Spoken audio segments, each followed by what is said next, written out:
Hey guys, welcome back to my channel. So today we're going to be chatting about the best makeup from 2019. I'm going to be sharing the products that I discovered this year that I absolutely fell in love with, that really stood out to me, and I think are absolutely stellar products. Not every single one of these products was created in 2019.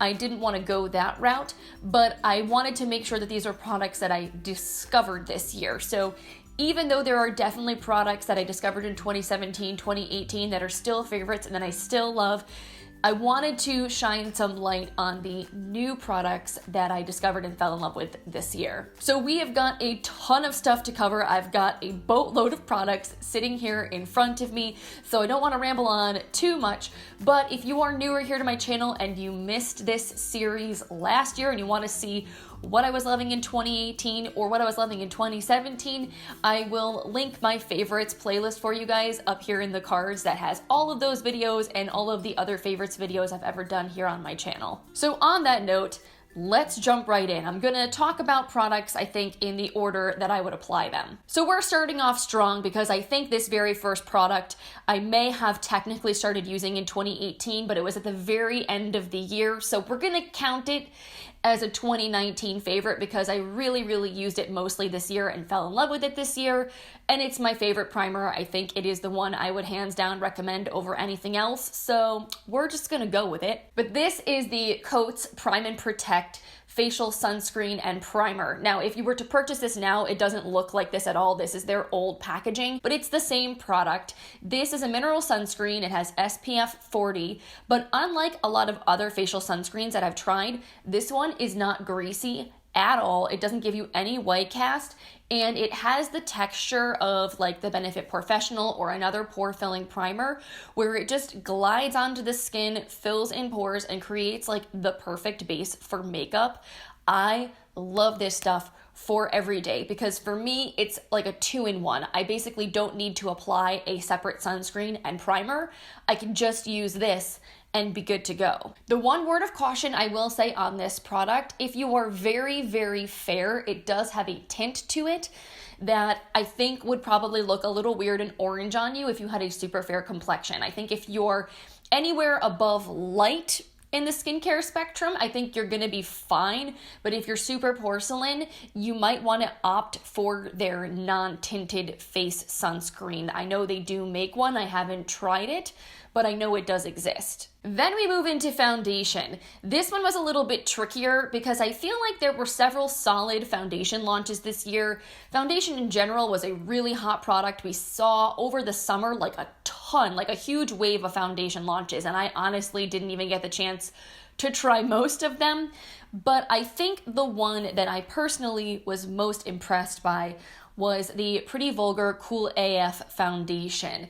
I think the formula of this is absolutely stunning. It makes your skin look flawless. It's super full coverage. It's got a really nice satin matte finish to it, and it blends out really nicely. It just makes your skin look incredible. The biggest downside is that the shade range kind of sucks, and I find that this does oxidize. So I have the shade Unveiled Queen. This is what Sephora's foundation, matching tool told me was the perfect shade for me. But this is almost even too dark for me when I am my summer shade. So I have to mix it with a lighter foundation so I can wear it now. But I did really enjoy this foundation formula all on its own when I was able to wear it by itself this summer. I thought it wore beautifully on me. I have very oily skin in the summer, and I felt like this did a good job of staying in place and controlling shine. So I would love to see them expand this shade range because I think it was a really solid launch overall. And also A++ for the packaging. Like, packaging isn't everything, but they definitely knocked it out of the park with how beautiful this bottle is. Then we move into concealer. And again, complexion was really big in 2019. We saw a ton of concealer launches, especially in the first half of the year. And I did end up trying several of them. And honestly, I was disappointed by pretty much everything that I tried. It was a weird year for me with concealer. It was like I was searching for the holy grail, something that would top my Too Faced Born This Way Multi-Use Sculpting Concealer or Shape Tape, but I really came up empty-handed. The concealer that I wanted to spotlight today, I honestly don't remember when I picked this up. I do think it was at the beginning of this year, but I could be wrong. So there's a chance I could be cheating with this. But honestly, I would say this was by far the most used concealer of mine this year, and that is the Maybelline Fit Me Concealer. This is an old school favorite, an old cult classic that I feel like a lot of people have kind of forgotten about because there have been so many new concealer launches. But this is so good. I'm actually wearing it in my under eyes right now, and I feel like this is a beautiful concealer. I don't have intense darkness in my under eyes, so I just need a little bit of correcting, and this is perfect for me. It's got a really nice lightweight consistency, so it's easy to blend. It doesn't look heavy or crepey or dry in my under eyes, which I feel like was the issue with a lot of the other concealers that I tried. I think a lot of brands were trying to come up with a dupe for Shape Tape, but in doing so, they made concealers that were just too dry and too heavy for my tastes. So yeah, all in all, this $6-7 concealer for me ended up blowing pretty much everything else I tried out of the water. If you haven't used this guy in a while, I would suggest going out and repurchasing or picking it up if you're in need for concealer, because it is truly so good. And then we move into setting powders. I feel like I went a little nuts with powder this year. For whatever reason, it became a product that I was really interested in testing out. So it was very challenging for me to narrow down my favorite setting powder because I do really enjoy quite a few of them. I think if I had to give my overall favorite, my overall top recommendation to people, it would be the Maybelline Fit Me Loose Finishing Powder. I don't know how it took me so long to try this because, again, this is a cult classic product here in the beauty community, but I finally picked this up for the first time to try, I think back in February, and I immediately fell in love with it. This is super mattifying without making your skin look overly dry and cakey, so it's great if you have oily skin.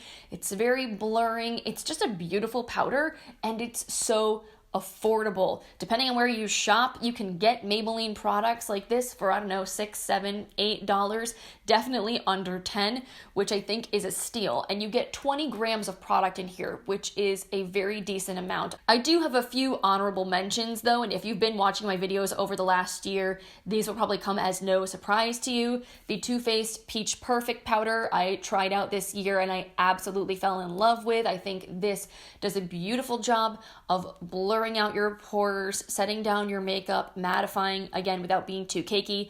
Obviously, this is significantly more expensive than this guy, and also it's pretty heavily fragranced, which if you have really sensitive skin, may not be the best for you, but I do really enjoy this. I also have found myself reaching for this Becca Hydra-Mist powder a ton. I will say, at this point now, it does not feel very cooling. It just feels like a normal powder. I think because the more that you use this and open the container, the more the water that's supposed to be in the formula kind of evaporates and then that cooling effect goes away. It's still a really nice setting powder. It's what I used to set my makeup down today, and I feel like it does give your skin that very nice airbrushed finish. It's very light, blurring. Again, it mattifies without being overly drying. I think it's lovely. It's just a very expensive powder, especially for how much you get, and it has a very short shelf life, especially if you're buying it for that cooling effect. And now, while technically this is the last thing that I would do in my makeup routine, since it's kind of part of complexion, I'm going to talk about it now, but my favorite setting spray that I discovered this year is naturally the Too Faced Peach Mist Mattifying Setting Spray. This was a game changer for me this summer. I used this so much and it made such a big difference for me, having crazy oily skin and helping my makeup to last longer. I've tried a lot of setting sprays, and the Urban Decay All Nighter probably was my previous favorite. That one does work pretty well, but this was just incredible. You need to shake it up really, really, really well, because if you don't, the silica particles will sink to the bottom and then you're gonna get white spots on your face. But if you give it a good shake for 15 solid seconds, spray it on your face, it just locks your makeup in beautifully. If you have super oily skin, this is just incredible. Just know, like everything else in the Peach line, it is very heavily scented. For bronzer, this was actually pretty easy because I did not try a ton of new bronzers this year, and this one, even of all of my existing bronzers, is one of my favorites, and it's entirely underrated. It's funny because I really did not mean to talk about so many Maybelline products in this video. Apparently, I just tried some really good stuff from them this year. But I would say that my favorite bronzer discovery of 2019 was their City Bronzer. This is a product that I've heard a few other YouTubers talk about, but mainly also as another underrated product because this did not get a ton of hype. It launched at the very beginning of 2019. I picked it up again somewhere around end of January, beginning of February, and I absolutely fell in love with it. I thought it was a beautiful bronzer. It's the bronzer that I'm wearing today. It's very natural, blends really nicely into the cheeks. It's kind of more of like a satin bronzer. Like if you look at the pan really up close, it almost looks like it has tiny shimmers in it, but it does not have a glowy appearance on the skin. It just looks healthy and not chalky and flat. And I feel like this color, especially, which is number 200, which is the middle shade, there's only 3 shades, unfortunately. This, I feel like, has worked really well on my skin tone. So yeah, again, very affordable, very smooth, blendable, looks beautiful on the skin, 0 complaints. I don't know how more people have not discovered this. But I also wanted to give a shout out to a couple of face palettes that have bronzers in them that I also have been absolutely loving and using a ton of this year. The first of which is this Wander Beauty Trip for 2 Blush and Bronzer Duo. I use this so much this year. I think the formula of these is absolutely beautiful. There are only 2 color varieties. This one, Bellini and Costa Ray, is the one that I reach for more often. It's the lighter of the 2. They also had one with a slightly deeper bronzer and a more purpley toned blush, which is also very pretty and can work for my skin tone, but I just tend to not reach for those more violet blushes as frequently.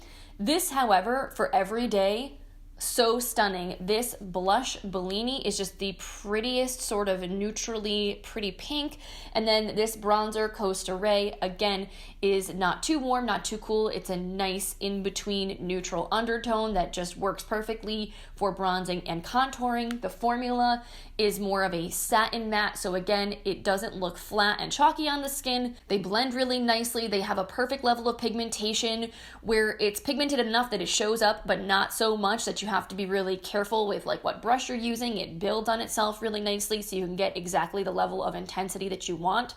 It's just a stellar little duo. I think this is one of the best launches that Wander Beauty did this year. And then this palette I used so much this spring and summer.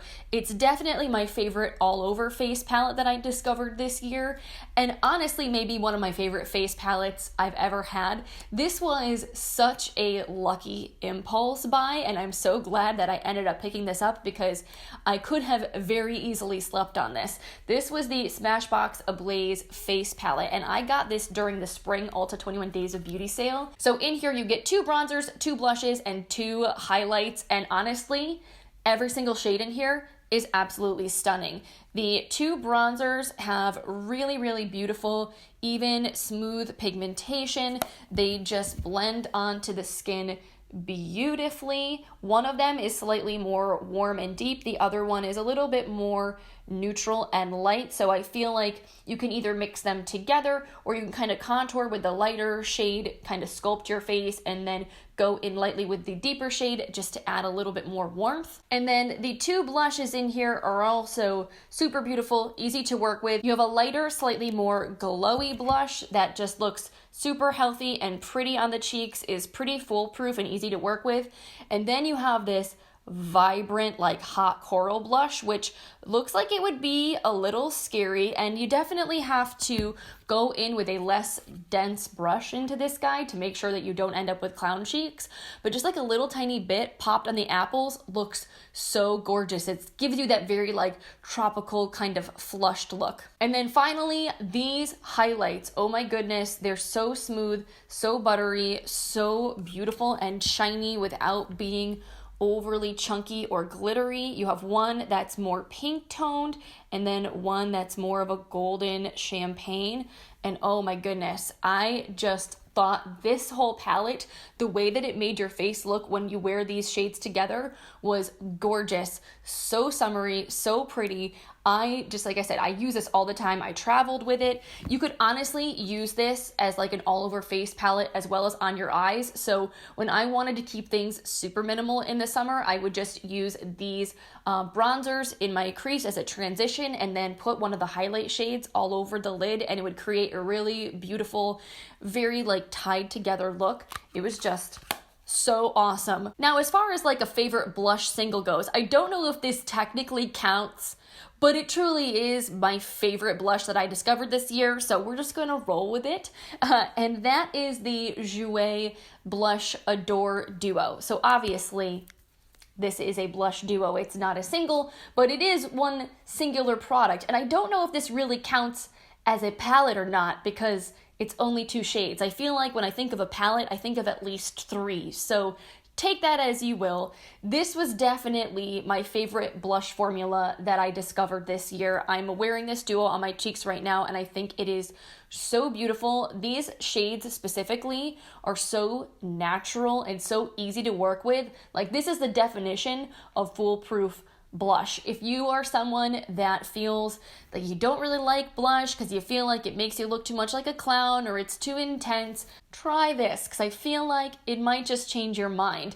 These tones are just so healthy and pretty without being like overly pink, that I feel like you can also wear this with pretty much like literally any makeup look and it would look lovely. But I do have another honorable mention I wanted to talk about, and that is this guy right here, the Alamar Cosmetics Colorette Blush Trio. So this I would consider a little mini blush palette. I actually got this in my BoxyCharm and I love this so much. At first, I was really bummed that I got the Fairlight Duo instead of the like medium duo, because I thought this was not going to work for me.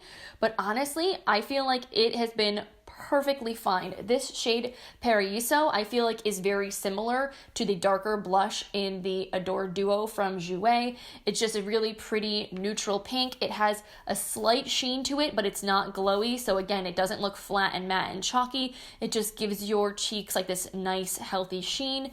And then you have these 2 orangey shades, which I think are stunning and very unique. I don't have a lot of blushes like these, which is, I think, again, part of the reason why I enjoy having this in my collection. When I'm wearing a more warm toned eye look or a more orangey lip, I think these blush shades look so beautiful with them. This shade here, Castaway, I will say it is very light. So this to me, I use more of as a topper and almost like a highlight replacement. So I'll go in with Scorcher on the apples and then just tap a little bit of this lighter shade kind of on the high points to add a little more shine. Let me see if I can swatch these so you guys can see what I mean. So this is the darker shade. I don't know how well you'll be able to see that. And this is the lighter one. They're very, very glowy. So this is definitely a glowy blush palette. If you don't like having those shiny, wet looking cheeks, you might not love these, but I really like that effect, especially in the spring and summer when I feel like we're all about the glowy skin. I really, really enjoyed wearing this palette at that time a lot. Speaking of glow, perfect segue into highlighter. So I have to say, my all-time favorite highlight that I discovered this year is hands down the Jouer Molten Glow highlight. This is so beautiful. It's just, oh my God, I cannot. I'm wearing it right now and I feel like it is just the most thin, beautiful, like blinding, but also natural looking highlight I've ever tried. Like, it's definitely not subtle by any means, but it's so thin that I feel like the way that it melts into the rest of your makeup is so seamless and pretty. It never ends up looking stripy on the face, which a lot of other really blinding highlights can sometimes do. For your money, you also got a massive compact. It came with a brush. Like, it was such a good deal. This was designed to be used on the face and the body, and I think it does look gorgeous as a body highlight. If you're out in the sun, it's super shimmery and reflective, because again, the type of formula that this is not like a lot of other highlights. It's very thin. It's almost like a pressed fine shimmer, not quite like the Fenty Diamond Bomb, which I feel like is more glittery looking, but it's somewhere in between that and like an Ofra highlight. I've heard people compare this to the ABH Amrezy formula, but I never personally tried that, so I really can't say how similar they are.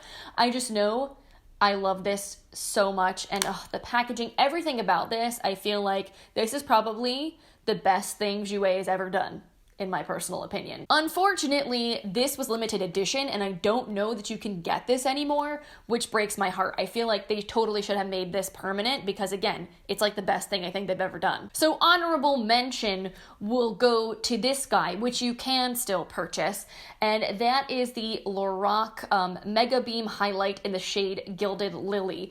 This had a moment earlier in 2019. I know quite a few people definitely mentioned it, but then I feel like it just dropped off the face of the earth and now nobody talks about it anymore because that's the age of makeup we're in. Things are constantly launching, so even products that are really, really good get a very short time in the spotlight. But this highlight is just absolutely stunning, and this shade is everything to me.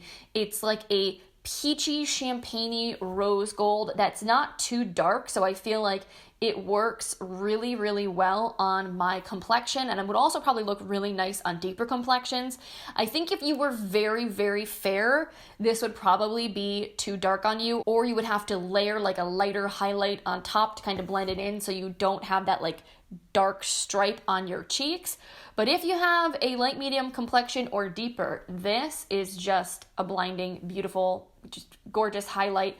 It blends out so nicely on the skin. It gives you such that pretty wet looking sheen. It's not glittery at all. I just thought that this was absolutely stellar. And Lorac, man, I feel like they've kind of like fallen by the wayside. They don't get a lot of love, but this was an awesome launch from them this year. All right, so let's talk brows. Now, if you've been watching my videos this year, I'm sure you will anticipate my including this product because we had a moment together, this product and I, and that is the iconic London eyebrow cushion. This is something I got in BoxyCharm. I probably never would have gone out and bought this product myself because it's $40 for a brow product. I think that's absolutely insane. And honestly, at this point, I don't know that I would necessarily repurchase this for that reason. If it was $20, yes, but for $40, even though I really, really like this, there are so many other brow products that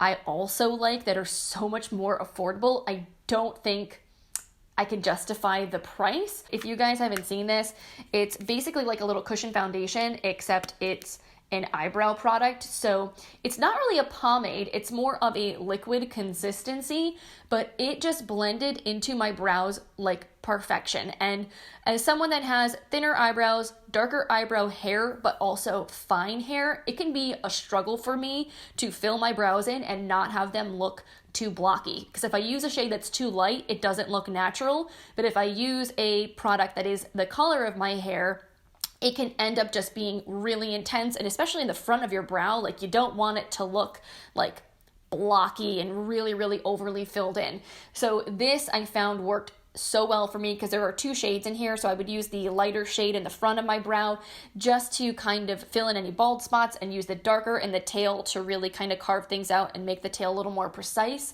And it's just super long wearing. My brows would stay like locked on for 16 hours and still look fantastic. It's just $40, man. I don't think it's really worth that much money, unfortunately.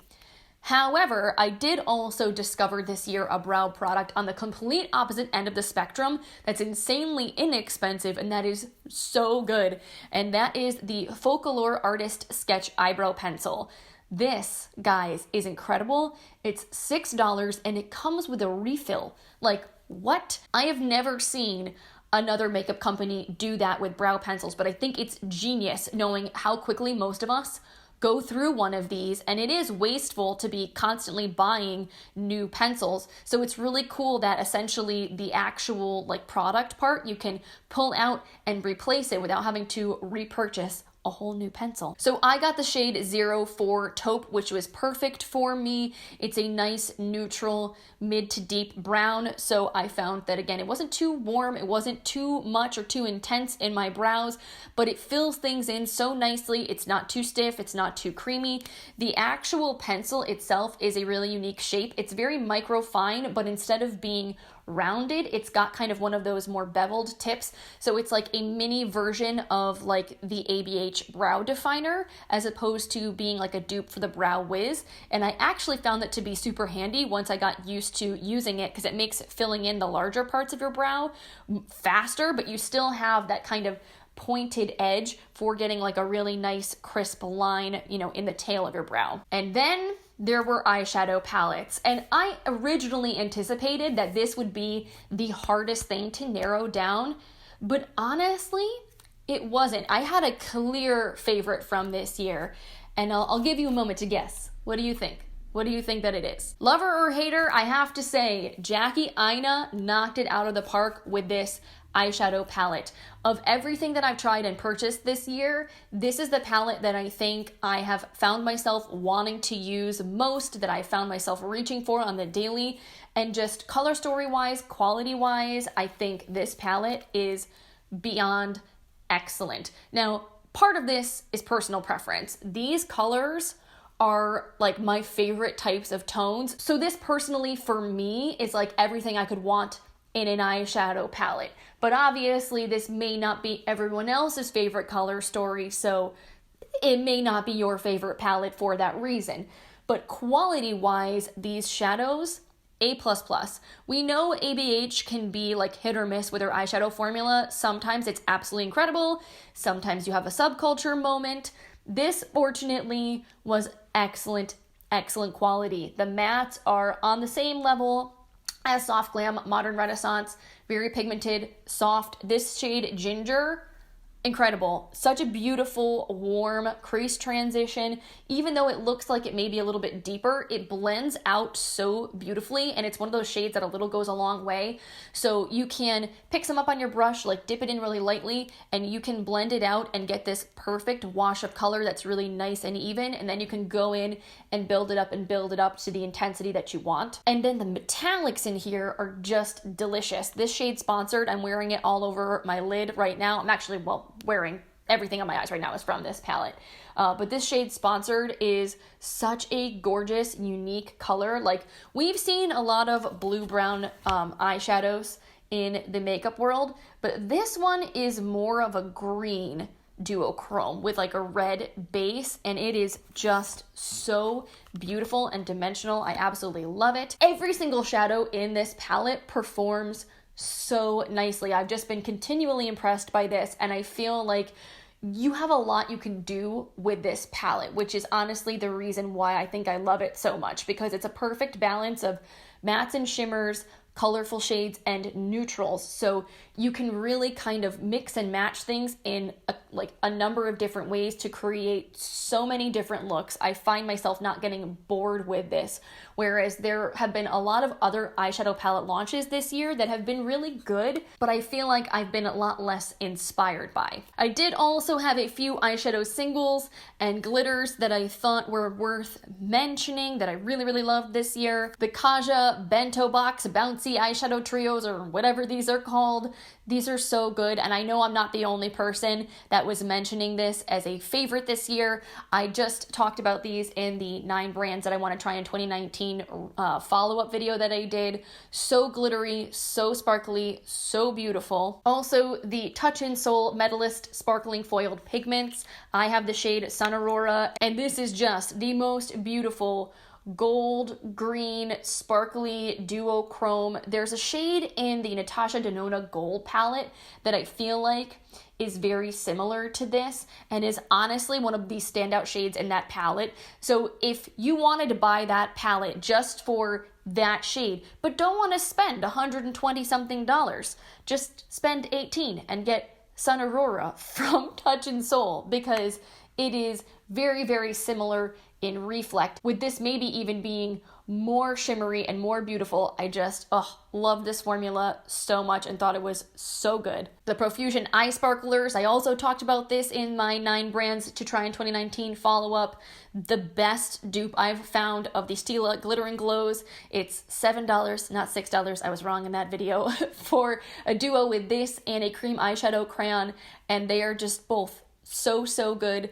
So worth the price. If you don't want to buy the Stila ones, these highly recommend. Okay, so the last thing for eyes to talk about is mascara.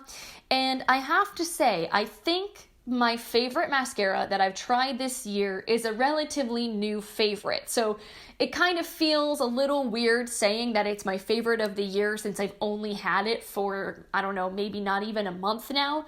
But man, sometimes you know a good mascara when you see it, and this mascara is so good. And that is the Ilia Limitless Lash Mascara. So this is just a sample tube that I got with a Sephora order. But I am so glad that I was able to try this because this mascara is unreal. It's so good. First of all, it's a clean formula. Ilia is a more natural brand, which is hard to find in mascara.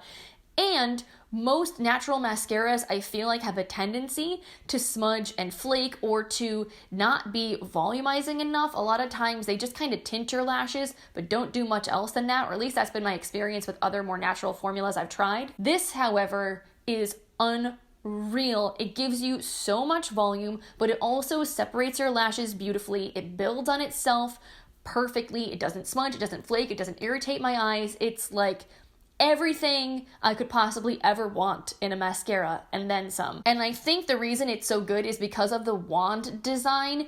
It's a very unique shape in that it's not like uniform all the way around. It has one side that has like almost like a comb edge, and then the bottom side is kind of like one of those more spiky bristled mascara wands with sort of like a slight hourglass shape to it.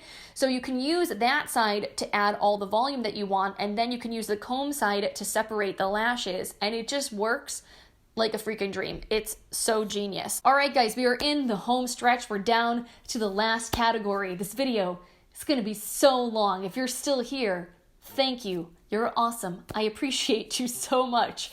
So let's get into lip products. I've got several to talk about because I couldn't just pick one favorite. We're going to talk about favorites from different lip category types. So for best bullet lipstick I tried this year, we're going to give it to the Becca Ultimate Lipstick Loves. This formula is lovely. It is super creamy, very moisturizing and pretty looking on the lips. It is not the most long wearing, so if what you're after is a super matte long wearing lipstick, this is not that, but I feel like this is just so healthy and pretty. It's so nice to wear for every day. They have a really beautiful range of shades. It's so buttery, it's so silky, it feels very luxurious and high-end. It doesn't accentuate texture or dryness on the lips. And even though it's very opaque, it has this way of kind of just like melting into your lips and looking super natural, so it doesn't look like you have just a layer of lipstick on your lips. It's really nice, and even though it's creamy and it's not the most long wearing, super easy to reapply. And also I think the packaging stunning. It has magnetic closure on the bullet, which is always just a really nice high-end feeling touch. So these I really enjoy. For a liquid lipstick, my favorite liquid lipstick I tried this year is definitely the M Cosmetics Infinite Lip Cloud. This formula is so lovely. First of all, it smells like hot cocoa. It smells like chocolatey, delicious buttercream frostingy goodness. But besides that, the pigmentation on this is beautiful. It's super smooth, even, very comfortable on the lips. It dries down matte and wears pretty well without being overly drying or crackly. It has a nice applicator that's really easy to use. There are some beautiful colors. So this, all in all, a total win. And finally, the very last thing I want to talk about is lip gloss, of which I have several, because 2019 I feel like was the year of lip gloss. Lip gloss definitely came back super hard. We saw a lot of glosses launch, and many of them were very, very good, but I definitely had my favorites. So if you were here watching my videos at the beginning of this year, you probably remember the drama around my Pat McGrath Lust lip glosses. These are lovely, so luxurious, so beautiful. They smell good, they are plush, they're not sticky, they're just, oh my goodness.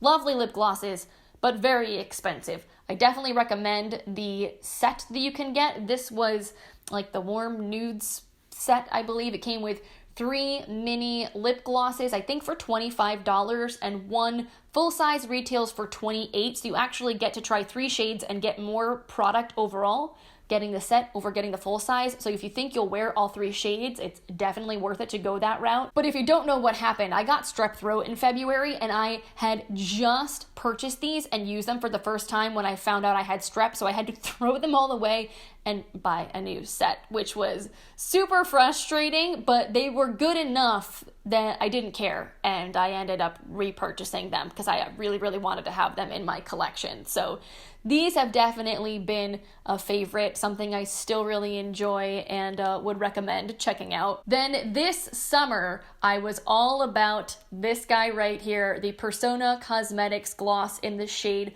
Coral. This was an exclusive shade launched for summer. It came in a duo with a pink gloss, which I also have been really enjoying wearing lately, but this was my jam all summer long. It is the most gorgeous corally shade. It gives your lips that like juicy popsicle kind of tint to it. It's not sticky. It has a little bit of shimmer, but not to the point where it's like super, super glittery. It's just very flattering looking, and it's just, such a good gloss. I also tried the Dose of Colors lip glosses for the first time this year. I have the shade On Repeat, and this is like my favorite opaque nude gloss. Oh my goodness, it's so gorgeous, ultra creamy. Again, smells like cupcakes. It's delicious, which I'm all about, especially in glosses. So I definitely think this is my favorite lip formula from Dose of Colors. Their liquid lipsticks have never really worked all that well for me. I find them to be super, super drying, but this I think is awesome. And again, the price, not too unreasonable. And then finally, last but not least, the M Cosmetics True Gloss. This I believe launched this year. I may be crazy, but I'm pretty sure that it did. If not, it was the very end of last year. But I just tried it recently for the first time, and I absolutely love it. I actually need to top it off right now. I've been filming so long that my gloss is gone. This is just a beautiful, plush, non-sticky gloss. Feels really luxurious and creamy. Smells nice. It's pigmented without being overly pigmented. It lets a little of your natural lip color shine through, but definitely is gonna give you like, the color that you see in the tube as well. I just think it is excellent. I've been very, very impressed by M Cosmetics. Cannot wait to see what they do in 2020. All right, guys, so I think that is it. Those were all of my favorite makeup discoveries of 2019. So many good products. Honestly, this year in general was a really good year for makeup, even though I feel like a lot of us have been feeling a little burned out because there's so much being launched. It's a little bit mind-numbing. But when you look back, there were some really, really excellent products, and I'm super happy to have these things in my collection. I'm so excited for 2020 and to see what's on the horizon, to discover some new brands, and to hopefully make some really smart makeup purchases. To that point, I would love to know what your favorites of 2019 were. What were the products that really stood out to you that you found yourself reaching for over and over and over again? Tell me all about them in the comments down below. And on that note, thank you guys so much for hanging out with me today, and thank you so much for all of your kind words and support this year. I have some of the nicest subscribers. Honestly, I feel like the beauty community has gotten such a bad reputation, and it's so unjust because 99% of the people that watch these videos, that hang out in this sphere, are so kind and so supportive and so lovely. So thank you for that. Don't let anybody make you think otherwise. You guys are incredible. I hope you have a wonderful end to 2019, a fantastic start to your 2020, and I will see you in my next video. Bye, guys.